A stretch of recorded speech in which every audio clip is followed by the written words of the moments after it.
It doesn't happen every day that a new consumer tech brand is born with big dreams and lofty ambitions. Now, Kalpe might want you to believe that it is nothing, but it is definitely something interesting and exciting. For the uninitiated, nothing is this new consumer tech brand that wants to eschew entrenched conventions of building consumer tech products and wants to do interesting stuff. Obviously, it is the brainchild of Kalpe, like I mentioned, who was the ex-co-founder of OnePlus, and it is backed by several high-profile investors, including Google Ventures. Now, the first product in Nothing's lineup is a pair of truly wireless earbuds called the Ear One. Now, this definitely takes a unique approach to design, but is it only form over function?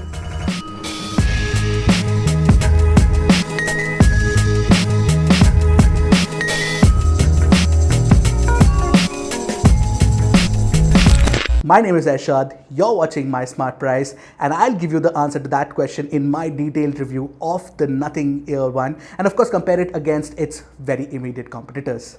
But before we move on, don't forget to hit that red subscribe button and the bell icon right next to it to get notified whenever MySmartPrice puts out an awesome new tech video. Now, one must admit, in a sea of sameness, the Nothing Ear One's design is an outlier. It is edgy, it is to a certain extent innovative, and most importantly, it's stunning to look at. This retro futuristic design not only brings the looks, but also brings along with it a few real life usage enhancements. Starting with the square case, you will see that Nothing has adopted a transparent plastic shell on the exterior, which means your buds and the LED indicator are clearly visible through the see-through plastic. The case itself feels extremely sturdy and well put together, and the size feels just apt. Now, there is a Type-C port for charging and a button for initiating the pairing mode. What I like about the design is there is a very sturdy metal hinge holding the lid and the base together. But even after babying the review unit, the case has started showing scrapes and scuffs on the external plastic. Now, this itself is actually unavoidable considering plastic as a material tends to scratch very easily. Therefore, this is not going to age well. As for the magnet that holds the lid and the base together, it has the right amount of force. But you cannot flip it open with your thumb like you can the Realme Buds Airs 2's case or even the AirPod Pro's case. Although that is an inherent problem of the shape of the case, and the only way to actually mitigate that problem would be to add a click button so that it opens automatically, but that will obviously wear out over a period of time considering you will be opening and closing this very often, which is why I feel that this bit of design identity shouldn't sway your buying decision. And even otherwise, the magnetic force of this lid and case is been tuned really well, which makes opening and closing very, very smooth and fluid. And there are similar little attention to detail that has been put in the engineering of the case, which I will definitely talk about next. For example, there is a crater on the top lid that keeps the earbuds in place inside the case. Now, I don't know if it is intentional, but this indentation actually makes it easier for you to grip and hold the entire case. Although the white and red dot indication points on the earbuds are definitely intentional. Red is for the right earbud and white is for the left one. You have this color labeling on the groove as well, making it easy to line up the right earbud to the right groove and the left earbud to the left groove. Plus, the magnetic force that pulls the earbuds in when you throw it inside the case feels extremely satisfying. Coming to the design of the earbuds themselves, the housings are carved in white plastic, which is further attached to a transparent stem. This dual tone design is immediately attractive, and the black unit inside the stem, possibly holding all the components, looks extremely gorgeous. I must say this, when you wear them in your ear, they stand out. And if this product gains traction, the Ear One has the potential to be an iconic design. Now, that's not it. This angular stem ensures that it doesn't collide with the antitragus of your ear. The antitragus is basically the cartilage that sort of protrudes out of your ear from the bottom part. It is by far the most comfortable pair of truly wireless earbuds I've tested till date, after finding the right tip size, of course. Anyway, you get 3 liquid silicone tips in the box. Fun fact, liquid silicone is actually the same material used by Apple to make its official cases.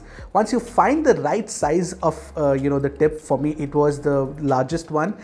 Listening to music for hours on end is never going to be fatiguing. It's actually very, very comfortable.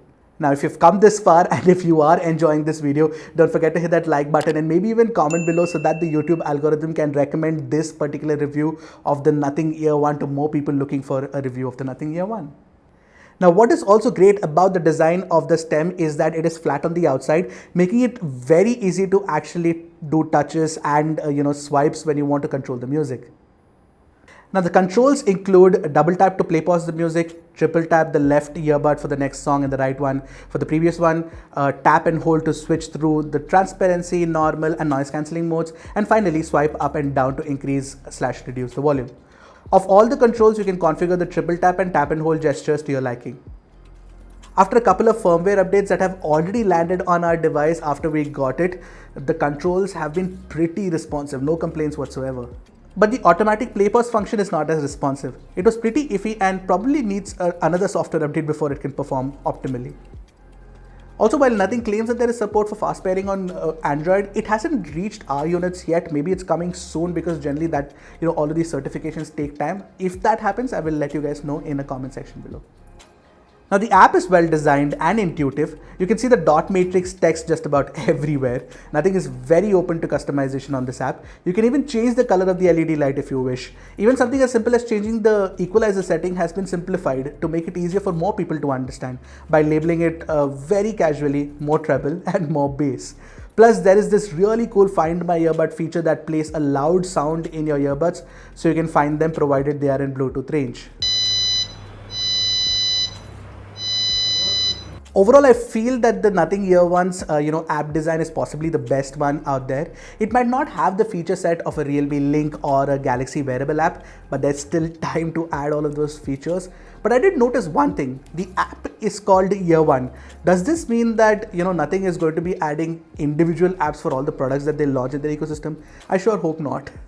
Now let's come to the testing part of the review where we talk about the active noise cancellation first. The active noise cancellation on the Nothing Ear One is pretty good, but it doesn't do a very good job of cutting out the overhead fans noise entirely, or even the din of traffic, as well as something more expensive like the WF-1000 XM3 or the AirPods Pro can achieve.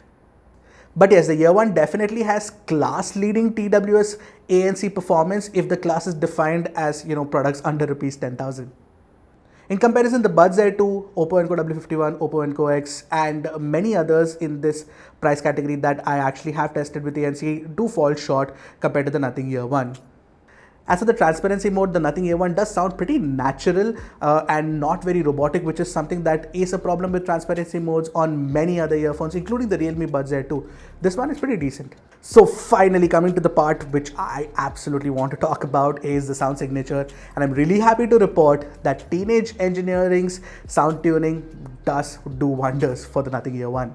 I used the Samsung Galaxy S21 Ultra and an iPhone 12 for testing the sound with Apple Music as my preferred streaming source.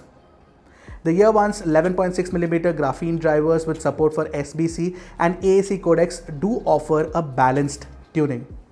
But what really stands out is the expansive sound that you get thanks to the 0.34 cubic centimeter chamber that actually is inside the Ear One. The spatial sound that you can actually experience in a song like Roundabout by Yes is absolutely fantastic. You get both vertical height and horizontal depth, which actually is a rarity in truly wireless earbuds. I'd say that the Ear One soundstage is right up there with the Oppo Enco X and the Buds Pro when it comes to the airiness of the sound, which is actually high praise. The Galaxy Buds Plus and the Realme Buds Air 2, which are available in the same price range, do come close in terms of sound staging. But I'm pretty sure that a lot of you are waiting with bated breath to find out how the bass sounds on the Nothing Ear One. Well, the mid-bass attack is extremely tight, but there is definitely sub-bass decay. Now, if you want a better quality bass and more thump, I'd suggest picking up the Lypertek Tevi instead. The Galaxy Buds Plus has a clean bass tuning as well, but it lacks the kind of impact that the Tevi or even the Ear One offers for that matter. Now, I'll actually say that the balanced sound signature actually gives a little bit of a lilt to the mids. The mids are actually pretty well tuned, except for the fact that there is a distinctive upper mid-range spike. You can hear that in the drum slam in the basic percussion loop running in the background of the song Adiye from Rahman's Kadal. Now, that same mid-range spike problem also exists on the Lypertek Tevi, which actually makes it feel kind of shouty. In fact, it's worse on the Lypertek Tevi compared to the Nothing Ear One, which is why I must highlight that if you want a great mid-range performance, you cannot go with the sublime tuning of the Galaxy Buds Plus. It just sounds beautiful. As for the treble, there's a good amount of extension and it sounds clean and pristine as well. But there is a little bit of sibilance if you switch on the treble preset, which makes it sound slightly airier, but that sibilance is kind of annoying. So I would suggest switching off the treble preset and using it in balanced mode if you don't want that sibilance. But if you want a really clean treble response with not as quicker roll off as the Nothing Ear one, I would suggest picking up the Lypertek Tevi instead. And considering the fact that the Lypertek Tevi also has better texture in the treble. Although talking about tonality and texture in general, the Galaxy Buds Plus just trumps the competition. It's not that the Nothing Ear one's tonality and texture is bad or anything, but it is not as good as the Lypertek Tevi or the Galaxy Buds Plus. Imaging, on the other hand, is the best on the Ear One and the Galaxy Buds Plus. You can clearly identify each instrument in the penultimate section of Do I Want to Know by the Arctic Monkeys. In comparison, the Tevi actually struggles with imaging in complex tracks, and even something like the Buds Air 2 sounds better. Overall, you get a very cleanly tuned sound on the Nothing Ear One with a very balanced sound signature and of course a wide soundstage as well. This could very well be one of the best sounding products under rupees 10,000. Yes, it's right up there with the sound quality of the Oppo Enco X, the Galaxy Buds Plus and the Lypertek Tevi. But even today, if you have to ask me what is the gold standard for truly wireless audio products when it comes to sound quality, it is the Samsung Galaxy Buds Pro. By the way, I made this very easy to comprehend comparison chart of all the truly wireless earbuds that I think are the best under rupees 7,000 with my subjective scoring and some specs as well. So you should definitely go and check it out. I'll link it in the description below before you make a purchase decision. Moreover, I'll also add a couple of links to the kind of playlists that I listen to test my audio. Maybe that could help you out as well. Now, Nothing claims that there are 3 high definition mics on each individual bud, which actually helps with great call quality. And of course, it also comes with something called as clear voice technology, which uses the power of artificial intelligence to make you sound better. Now, I did test it out. The environmental noise cancellation does a fantastic job of cutting out the background sounds, so your voice comes through clearly. Having said that, the noise cancelling tech does tend to color your sound. What that means is that your voice doesn't sound as natural as it should. In fact, it sounds slightly robotic. If you want a better pair of truly wireless earbuds for calls, then I would suggest picking up the Lypertek Tevi instead. The Tevi actually offers a more natural sound and a fairly balanced environmental noise cancellation as well. In fact, why don't you listen for yourself and judge? Mic check, 1 2 3, 1 2 3, mic check, mic check, mic check. This is a recording from the Lypertek Tevi. Mic check. This is a recording test on the Realme Buds Air 2. Mic check, mic check. This is an audio test on the Nothing Ear One's default microphone. Mic check, 1 2 3, 1 2 3, mic check, mic check. This is a recording on the Samsung Galaxy 1 2 3, mic check, mic check. This is a recording test on the Oppo W51. Let's see how this fares. Nothing promises 4 hours of battery life on the Buds with ANC on. In my testing, I got about 3 hours and 48 minutes, which is very close to the promised battery life, so that is good. But with ANC off, you can actually expect better with up to 5.7 hours on a single charge. And from the case, you can get up to 34 hours with ANC off and 24 hours with ANC on. You also do get wireless charging support on the case for what it is worth. But is this the best battery performance on a pair of truly wireless earbuds? Not really. The Lypertek Tevi and the Samsung Galaxy Buds Plus are clearly the battery champs, as you can tell from the numbers on the screen. But do keep in mind that both don't offer active noise cancellation. After having used and reviewed the Nothing Ear One, I'm fairly certain that the brand could have priced it higher if it wanted to, considering the amount of effort that must have gone into designing a product like this, which has the potential of being an iconic design. But at rupees 5,999, I am not really complaining. These are extremely great value for the kind of performance on offer. Reminds me of the whole flagship killer tag. You do get a great balanced soundstage, fantastic active noise cancellation, decent battery life, and of course the design itself is great as well. I am definitely going to be recommending it to a lot of folks. But the bigger question here is, and I'm pretty sure that you're also wondering the same, is this product going to create a revolution in the consumer tech space?